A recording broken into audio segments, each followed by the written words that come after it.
한국을 대표하는 정신이 정이라면 프랑스를 대표하는 정신은 똘레랑스가 있습니다. 관용과 아량, 포용력을 뜻하는 말 그대로 너그럽게 상대를 받아들인다는 문화예요. 내가 가진 생각과 신념이 중요한 만큼 타인의 생각도 똑같이 소중하고 또 존중한다는 의미겠죠. 파리의 시내를 유유히 흐르는 세느강, 예술적 운치를 지닌 다리들, 우아하고 고풍스러운 건축물이 빚어내는 거리의 낭만과 언어 그 자체가 품은 아름다움을 보면 무엇이든 포용할 수 있을 만큼 마음이 넉넉해지고 여유로워질 수밖에 없을 것 같습니다. 음악으로 떠나는 세계여행 낭만의 르츠 시즌 1. 오늘은 예술가들의 천국이자 눈과 입이 즐거운 미식 문화까지 겸비한 다채로운 매력과 낭만이 가득한 나라 프랑스로 떠납니다.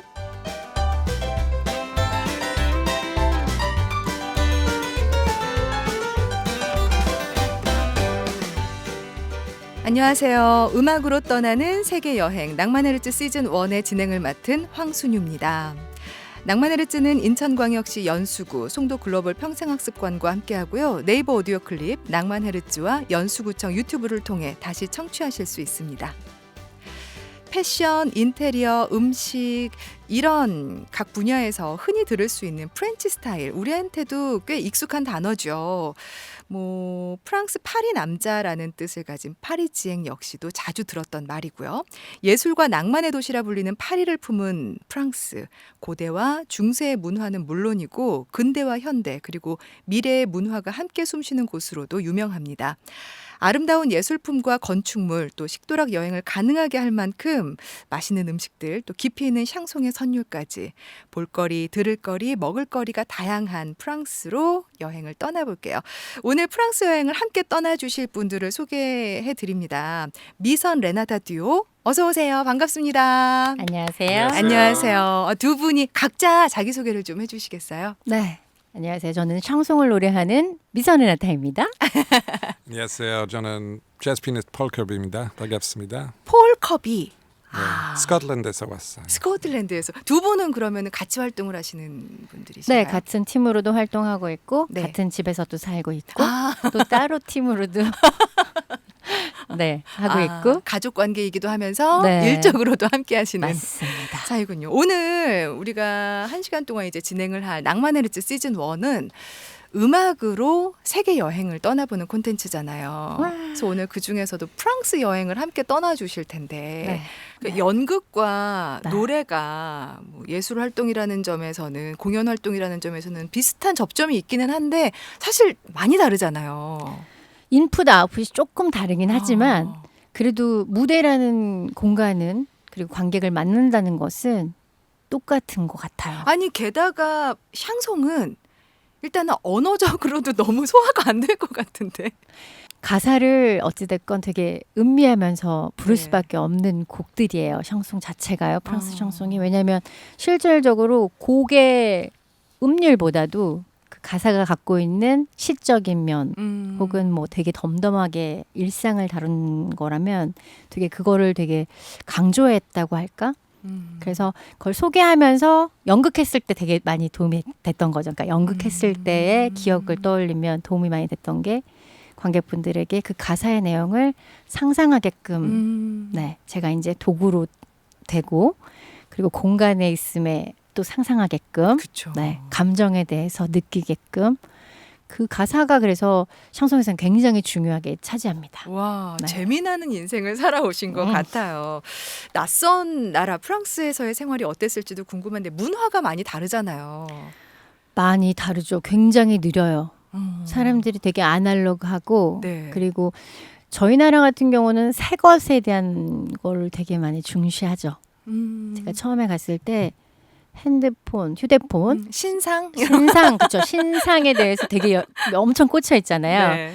근데 친구들이 양말 빵꾸난 거 기어서 신고 또 가방에 옷핀 꼽아가지고 달고 있을 때 와. 저렇게 왜 궁상을 떨고 있어. 막 그 정도로 느껴졌거든요. 근데 이게 물건이 마르고 닳도록 다 쓰고 할머니 할아버지가 물려주신 거에 대한 그런 고귀함 같은 것도 지니고 있는 친구들이 굉장히 많은 걸 보면서 이게 궁상이 아니고 어떻게 보면 이게 내리사랑의 어떤 표현 방식일 수도 있겠다 그런 생각이 들더라고요. 예스러움이 묻어나는 건 네. 좋은 것 같아요. 실제로 예. 도시 자체가 그러니까요. 네네.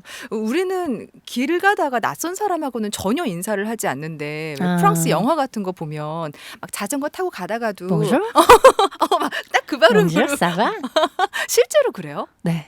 실제로 그래요. 그래서 제가 여기 사실 좀 이런 말씀 드리긴 그러지만 한국에 와서 좀 바보가 된 기분이 들 때가 많아요. 엘리베이터 타면 안녕하세요 하면 네. 이게 맥시멈의 관대함? 네. 대부분 뭐야? 뭐야? 그러니까 그런 거에 대한 약간의 무례함을 한국에서 되려 느낀 적이 좀 있었어요.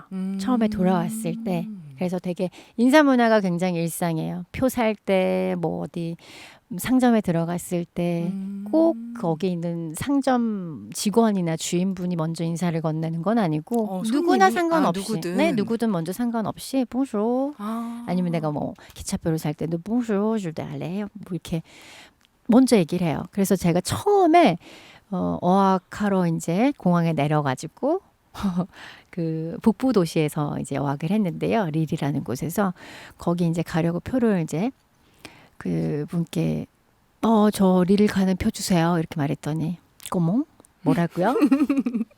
뭐 가고 싶다고요. 꼬몽 계속 물어보는 거예요. 그래서 알고 보니 봉주를 안 해서 계속 못 알아듣는 척. 어머나. 네, 그게 좀 약간 되게 무례하다라고 그들은 느껴요. 말만 잘해도 그럼 뭔가 서비스가 팍팍 나올 수도 있는 나라겠어요. 그럼요. 그래서 실제로 카페 네. 그 앞에 카페 유리창에 이렇게 다 너무 재밌어가지고 그때 소르본 근처에 있는 카페였는데 엉카페 무슨 말이냐면 커피 한 잔이요. 그러면 5유로. 네.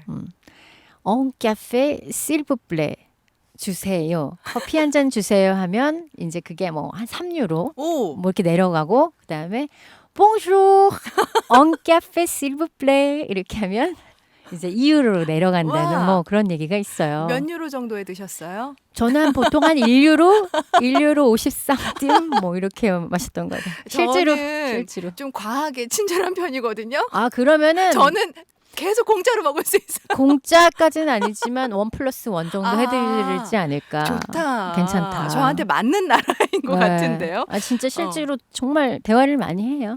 아니 뭐 인사만 잘해도 사실 우리나라에서도 그렇기는 해요. 그렇죠? 그럼요. 인사만 잘해도 반은 이쁨 받고 먹고도. 사는데. 자, 낭만의 리트 시즌 1 오늘은 프랑스 여행 함께 하고 계십니다. 아무래도 프랑스 하면 가장 먼저 떠오르는 도시 파리. 또 파리 하면 가장 상징적인 이미지. 에펠탑을 빼놓을 수가 없겠죠. 에펠탑은 꼭 올라가서 본다는 것보다도 네. 한 번 올라갔어요. 어. 실제로 굉장히 높은. 그래서 한 번 엘리베이터 타고 탑승권을 구매해서 올라가 본 적이 있는데 심지어 그 계단을 또 걸어 올라가시는 분도 계시고요. 철제로 다 돼 있었어요. 그래서 약간 좀 무서워요. 사실 걷는다는 것 자체가. 네, 에펠탑 근처에는 굉장히 여러 번 갔죠. 저기 멀리까지도 아니에요. 샌느강 하나만 지나면 샤이오궁이 있는데 거기 해양 박물관도 있고 거기에서 바라보는 에펠탑에서 많이 봤고요. 그리고 또 평화의 문이도 있는 네. 에콜 밀리테르 쪽에 반대편에 있는 곳에 잔디가 되게 아름답게 펼쳐져 있거든요. 그래서 거기서 바라봤던 에펠탑 또 친구들하고 피크닉도 하고 와인 뭐 소시송 뭐 샌드위치 싸가지고 가서 하루 반나절 뭐 놀고도 오고 뭐 그랬죠. 그럼 폴이 생각하는 프랑스의 가장 매력적인 명소, 장소가 있다면 어떤 곳이 있을까요? Do you like one place, favorite place? I think Paris is my favorite. It's a beautiful city. It's amazing. 파리가 가장 아름답고 아마 연주로 투어를 파리 재즈 클럽을 연주를 많이 해서 아마 그곳이 폴한테는 가장 좋지 않았을까. You like it, jazz club. It's a fantastic jazz club. The Sunside in Paris. There's many beautiful places to play there. But that's my favorite.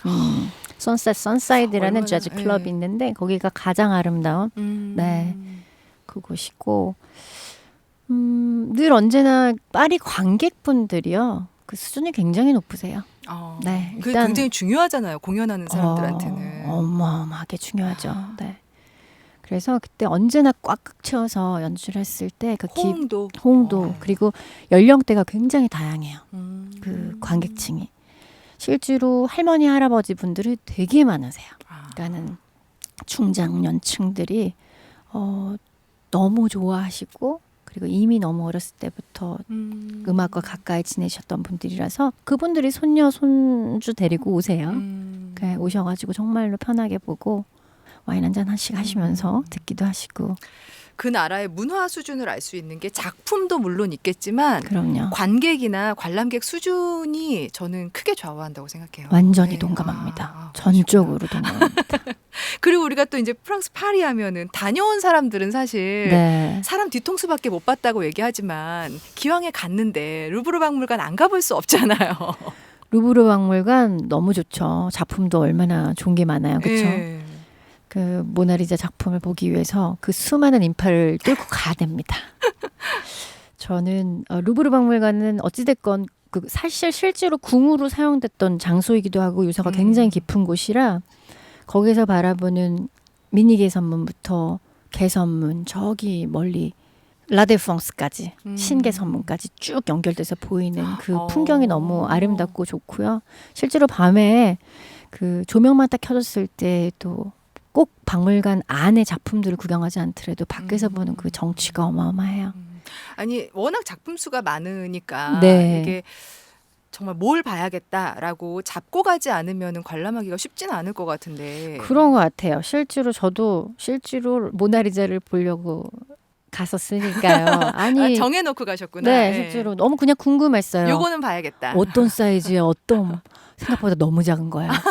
사람들이 바글바글 해가지고 그 뒤통수를 막 뚫고 그래서 뒤통수만 보다 왔다 하는 네. 게 맞을 수도 있어요. 네. 하지만 저는 개인적으로 모네 작품이 있는 연꽃 시리즈가 있는 오홍주리, 우리나라 말로 하면 오랑주리라고 하는 그 미술관이 멀지 않은 곳에 있는데 거기를 관람 한번 해보시는 걸 되게 추천드려요. 실제로 파리에 간다고 하면 저긴 꼭 가보시라고. 그 이유가 작품에 쭉 이렇게 연작 시리즈로 있으면서 과하지 않아요. 작품에 정말 딱 한 작품 같이 딱 그 작품만 있는데 작품을 봄과 동시에 명상하는 기분 그리고 사람들 또한의 움직임들이 굉장히 유연해요. 작품이 아마 그렇게 사람들을 만드는 느낌이 들더라고요. 정말 여유가 된다면 박물관 네. 투어를 다녀보는 것도 의미가 있겠네요. 저도 있어요. 당연히. 근데 굉장히 다리가 많이 아프실 거라 하루에 만약에 뭐 박물관을 2개를 하겠다 이거는 너무 불가능해요. 곤란하고요. 박물관은 오늘 만약에 루브르를 봤다고 하면 내일 오르세를 보지 말고 한 이틀 정도 건너뛴 다음에 다시 또 박물관을 보고 그 다음에 또 이틀 정도 후에 다른 재즈를 연주를 들으셔도 좋고 밤문화를 들려도 좋고 맛집을 찾아가는 것도 좋고 그러시다가 또다시 뽕피두 미술관에 가서 또 현대 작품들을 보시는 것도 좋고 거리 뮤지션들을 만나면서 네, 또 응원도 해주시는 것도 좋을 것 같고 정말 예술이 펼쳐져 있는 나라인가 봐요. 사실 그래요. 네. 네, 심지어 그들도 파리를 너무 자랑스러워하니까요. 네, 프랑스 사람들 자체가. 우리가 또 많이 들은 것 중에 하나가 예술가들의 성지라고 하는 몽마르트 언덕이 있잖아요. 그렇죠. 근데 이름만 딱 들어도 그냥 왠지 연상되는 게 화가들은 그림을 그리고 있고 네. 연주자들은 연주를 하고 있고 이런 장면이 연상이 되는데 실제로 그런가요?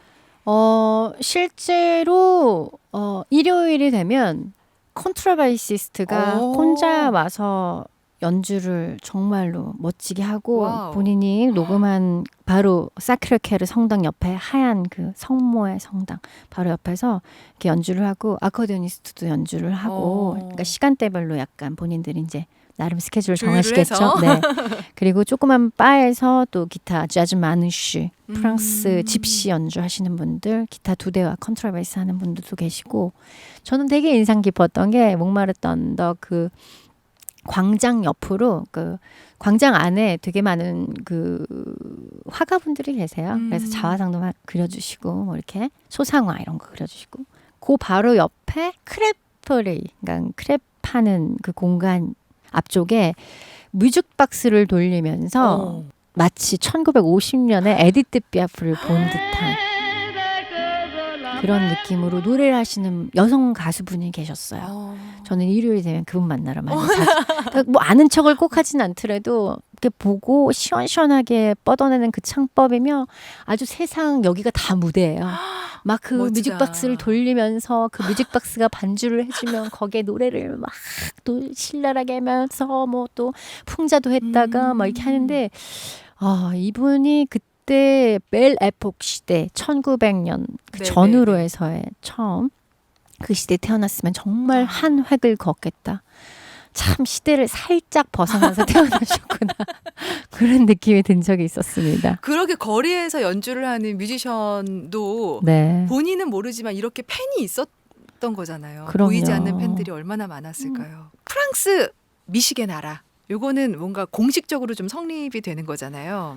유럽권에서도 너무나 인정하는 나라고요. 음. 물론 스페인 그리고 포르투갈 너무나 맛있는 음식들이 즐비하지만 여기 있는 폴커비가 너무나 좋아하는 그 이유가 맛있는 음식 맛있어서. 때문. 뭐가 제일 맛있을까요? Fish and chips. 뭐가 피쉬앤칩스? 프랑스에서 뭐가 제일 맛있어요? 프랑스 ça. 프랑스는 moule frite. 물프리트, 홍합 요리고요. 그리고 또 하나 더 좋아하는 거 있는데, 딱딱드베프 육회. 우리나라랑 조금 비슷하게 나오지만 참기름이 없고요. 네, 배가 안 썰려져 있다는 거. 그래서 그냥 그 육회에 계란 또 올려져 있고. 계란도 올려져 있어요? 네, 계란도 노른자? 가끔 주시는. 네. 아. 그래서 같이 섞어 먹기도 하고 없는 곳도 있고요. 거기에 이제 샐러드가 옆에 나오기도 하고 오. 그게 조금 날것으로 먹기는 좀 그렇다 하면 알레 호뚜에서 팬에 살짝? 한 번 살짝 그다음 돌려서 한 번 해가지고 그렇게 저는 그렇게 먹는 걸 즐겨 했던 것 그럼 같아요. 그 음식이 아까 그 육회 비슷하다는 그 음식이 스코틀랜드에는 없나요? 여기는 로우비프 자체를 안 먹잖아요. 그렇다. 날 생선 뭐 이런 걸 안 먹으니까. 그래서 아까 얘기하잖아요. 피쉬앤칩스 다 튀겨버리는 거. 감자 때려 넣어. 다 튀겨.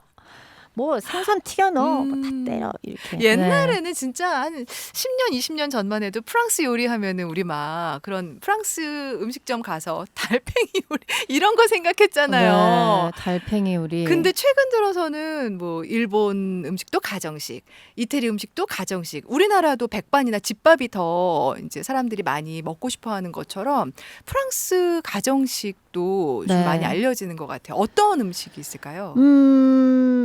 그래도 막 끓여내는 거, 볶아내는 거는 기본으로 있고요. 사실. 네.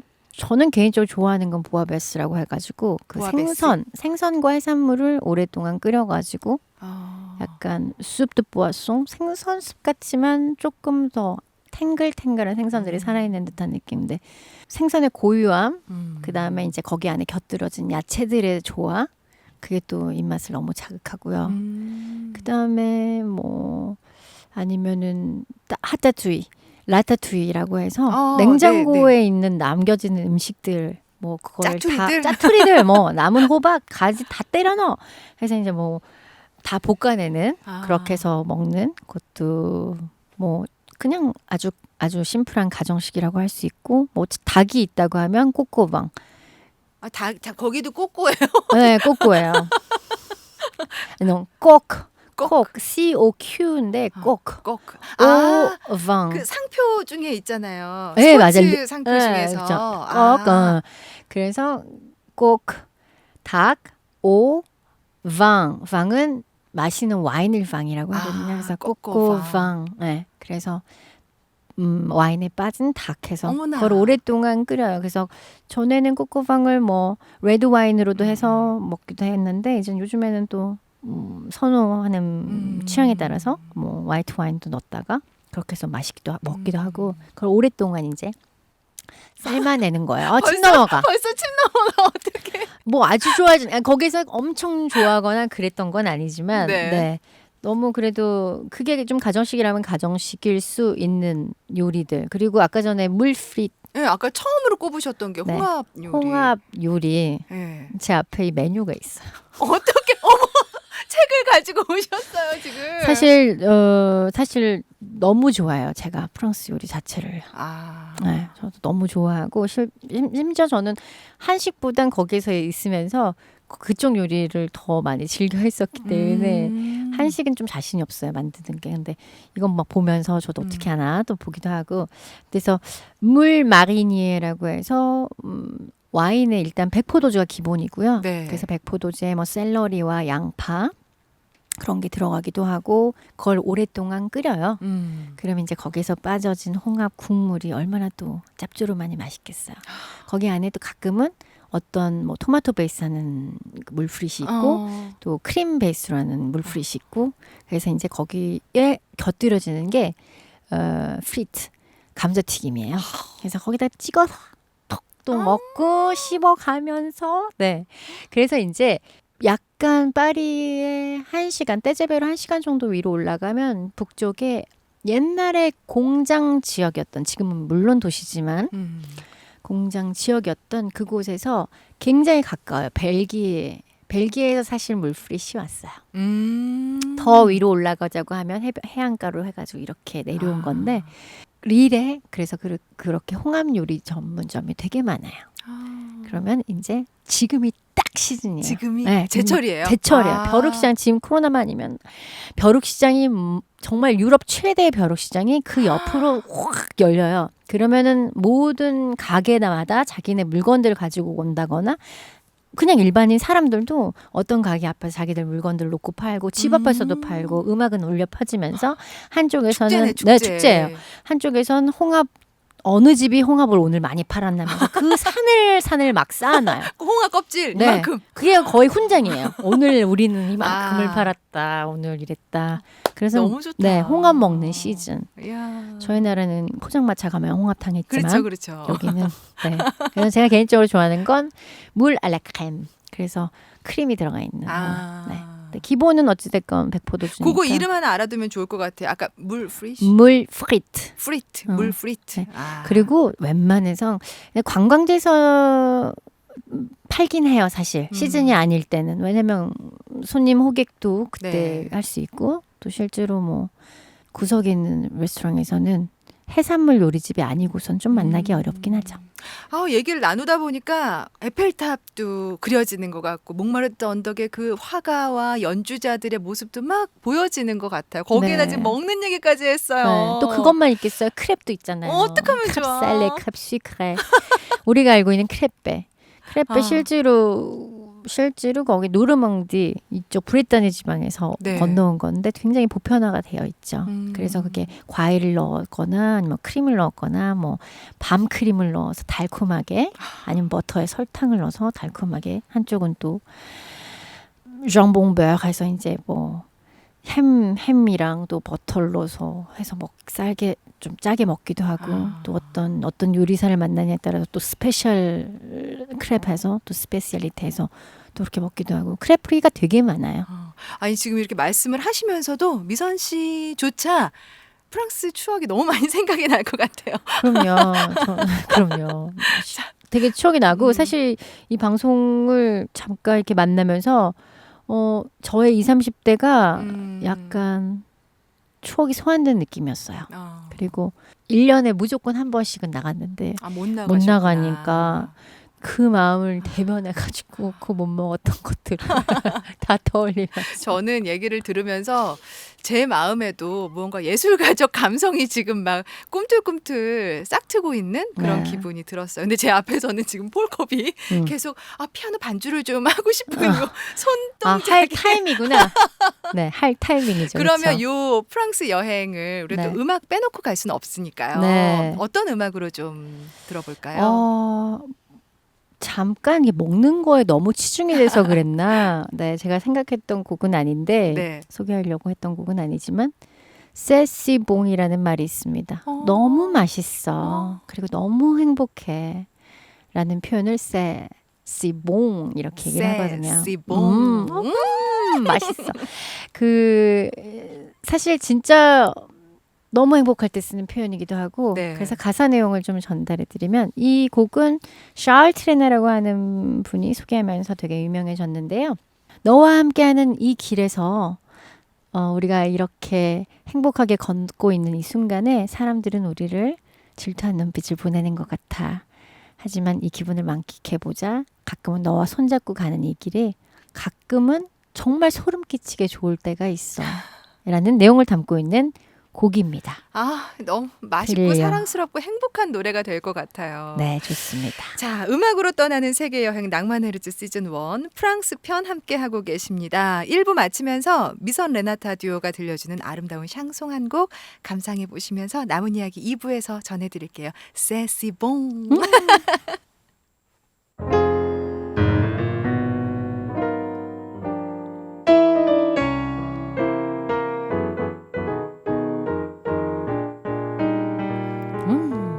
Ah, ça c'est bon de pacter n'importe où, bras dessus, bras dessous, en chantant des chansons.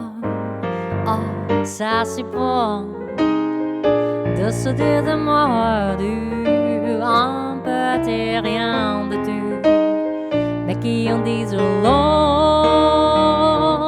En voyant notre mine ravie, de passant dans la rue, nous envieux. Ah, ça c'est bon de garder dans ses yeux un espoir merveilleux qui me donne l'impression